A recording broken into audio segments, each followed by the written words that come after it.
Hello there, fellow chums, and welcome to the T-32, which you're probably going to see me call T-34 the entire time because I'm never going to learn it. Anyway, this vehicle is actually very solid. It's unfortunately the T9 and the 10 aren't anymore, so it would be nice if those would be adjusted. However, this thing is still pretty good, and also the T-49 is relatively strong. So I want to talk about this thing, go a bit through what it is, and then also kind of compare it to the T-54E2, which is also the one of, if not the best tier rate in the game. So let's have a look at the stats first, and let's play it. So now let's have a look at the stats, and pretty much the whole story is that it is slightly worse than the T-54E2 in pretty much anything. The dispersion is a bit on this vehicle, which is definitely not great, but it's not as bad as on some Russian vehicles, so that's definitely a bonus there. And if you do use the right equipment, you can sort of make up for that a bit. It is also slightly slower than the T-54E2 by not that much. Effective power to weight ratio, as you can see, 0.2 worse, 0.1 worse, and 0.1 worse. So that's pretty much the same. However, this thing has better armor. So overall, you trade gun performance and mobility a tiny bit for some extra armor, which is actually not too bad. Now, obviously, I think the T-42 is overall the better vehicle. However, this thing is relatively close to it. So that is not too bad, I'd say. Where it does win is the armor here, especially on the turret. Now, obviously, one thing they have to keep in mind, if you compare a tech tree vehicle to a non-tech tree vehicle, you compare the stock performance as well, the stock crew performance as well. So comparing a tech tree vehicle to a premium vehicle in this kind of scenario does not mean anything. Because the 5042 is always going to have the top gun, is always going to have the top crew, while as the T-34 might be played with the stock gun, or with 50% or 75% crew. So this down here, comparing a tech tree vehicle to a premium vehicle, is absolutely useless. So that is a bit unfortunate. But as you can see, it is close enough to make it worth talk about. Now let's have a look at the armor, because that is where the T-34 is actually better than the T-42. And you can also see the others here, but I ain't gonna go through all of them, because, you know, you got things to do. And here we go, looking at the T-34's armor at the front is relatively strong, 240mm, which requires most tier rates to use premium rounds. Even a T-34 is going to have to get a lucky penetration roll to be able to pin this without premium. Obviously, if you shoot at the top, it goes a lot down. And the lower plate is a weak spot, like on literally any tank, except the 268 version 4, but then the 268 version 4 has other weak spots. So you can also pin it with heat. So anyway, now the turret is pretty much impenetrable with 300mm on this side here by any tier 8, especially a tier 7. A tier 7 is not going to have any chance. The cupola is relatively okay. You know, it is not great. It is pretty small though, so it's going to be somewhat harder to hit than on a T-42. This plate here is 160mm, but good luck hitting that.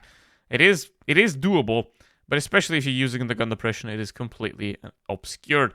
So on a flat ground, however, you can pin this, but trying to aim for this, you're at a better chance of going for the lower plate. So the sides is also 76mm, which is classic American, and that means that you can somewhat side scrape it, but you have to watch out for this plate up here that you can get pinned through in some places, but generally for side scraping does work relatively well as well. So with that said, don't forget like and subscribe. Let's jump into the battles. So here we go, into a battle, and it's a tier 8 only, which is nice. Now, the biggest downside of this vehicle is that it is not very fast, but then again, the T-42 has this very similar and the same abilities, so that is fine.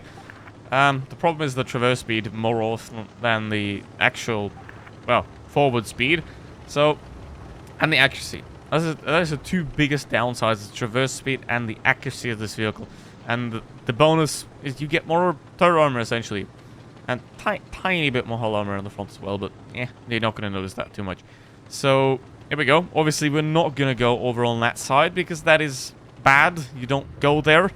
And I hope that if you're watching my videos, you stop going there as well. Please. You win more if you go to this side. You win more if you go to the field. Okay? Unless you're like a mouse or something, but even then, why are you playing that?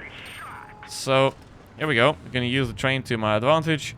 Going to peek under it. Scorpion is not paying attention. Going to use the HE to not hit anything, because that's how it goes. Okay. I'm going to send the one out. This thing likes hitting the ground, does it? For those two shots. Okay, the Scorpion G pulled back. Sees our 10 degrees of gun depression on this ridge line. Not quite enough. But against the little AMX, that ain't gonna make a difference. And there is the armor. Obviously, no armor is 100% safe. Every armor can be penned. The more you have, the more you miss. That's actually is great on this vehicle, right? Yeah, that's the problem, really. Okay.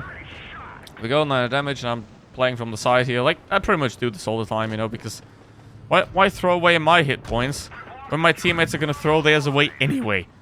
So let's have a look. Okay, FV is gonna try to peek. Scorpion has shot me. He's going for it. Try and go for the Tiger. Gonna aim, and there we go. That is not too bad. And now the AT-15 is coming up. However, obviously, he can't do anything because I have the gun depression, I have the turret armor. So let's go for the shot into the Scapola. And all I have to do is aim properly, and then it should not be too much of a problem. Okay, now Scorpion G, he's still back there. Don't want to do that. I'm gonna wait for the 54, and then not pen.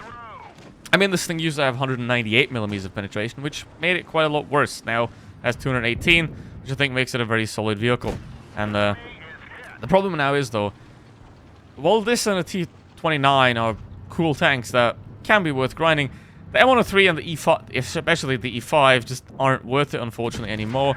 And you could get them and then wait for them to be rebuffed, which should happen and has to happen.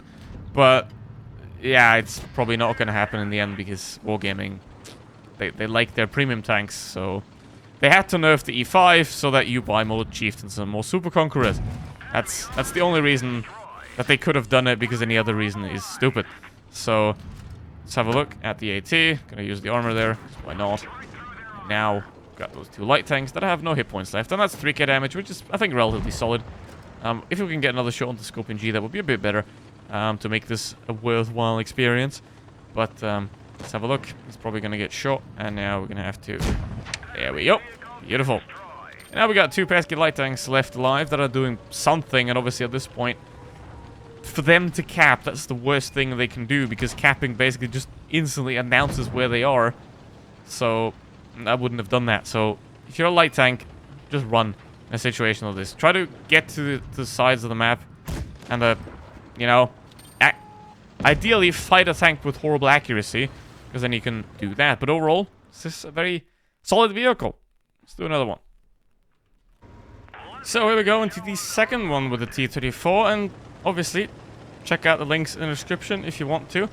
And what we're going to do here is, I'm never going to go up there. Going up there is a very, very bad idea. It's also in a fast heavy, really, because there is no cover whatsoever.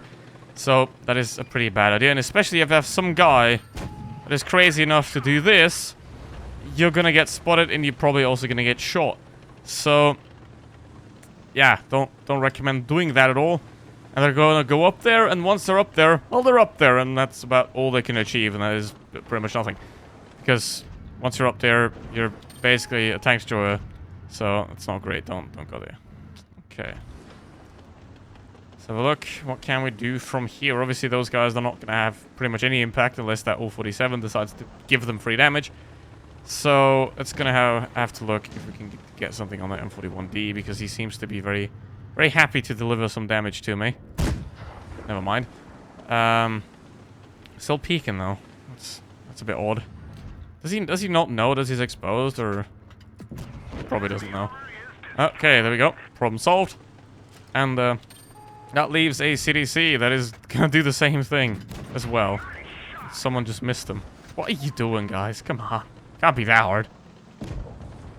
Alright, there's a type. Gonna... Oh, can't get a shot there. He's too far away. And now they're losing another guy. I think losing 2 guys there, actually. The type is running away for his life. And there's 53 TP. Gonna get his lower plate. There we go. Gonna back off. Use my turret armor. And that's me. There we go. Gonna shoot this little... Nope, he's running away. He's absolutely gone. And that's his a Tiger, which has a lot of armor, but if he presents me the side of his turret, I can, in fact, pen him very easily, which is very nice. Alright, now, don't want to... I mean, I got full HP, so I can just YOLO pretty much now at this point. Which is, you know, good, because the longer you preserve your hit points at the end, and you do damage while preserving your hit points, obviously, you don't just sit at the back to preserve your hit points, the longer you can be useful. Because obviously, when you have hit points, the enemy does not, you can trade more effectively. You can win more effectively as well. So, there we go. 2k damage so far, which is, that's fine. So, let's have a look. Tiger does bounce, and there you go. That's other people. Oh. Okay, gonna have to hide behind this house now. And he does have the hit point advantage at this moment, but he's angling pretty well, but at this point, all I gotta do is do this. He's shooting premium ammo, and he doesn't pin. He's gonna do the same thing as well. Just wiggle it back and forth, keep the turret steady, and then you have a very high chance of them actually not pinning you. So, there you go. 500 versus 900, 2 shots, and he's still not pinning me. This thing is very, very nice. There we go. And we got a little type still running around, and a T-54E2. No, it's not a shark. The shark is a camouflage. You do not play a camouflage. So, yeah. Okay, here we go. Can I just push him at the speed of... Yes. There we go. Okay. Please. Is the type gonna get himself smashed? That'd be funny. Alright, here we go. Can I just... he can pin the cupola from this angle, so I'm gonna have to watch out for that. But normally, as long as I peek up properly, he has no chance to pin the front armor on this beast.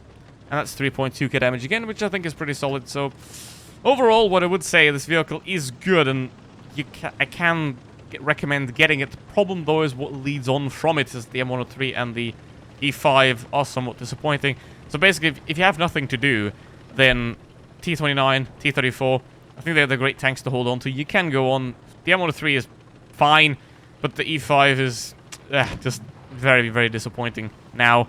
So I wouldn't go that far. However, if you want to, you obviously still can. And now we have this Type 62, and anyway, he's dead.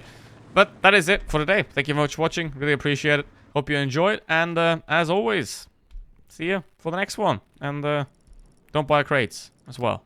Buying crates is bad.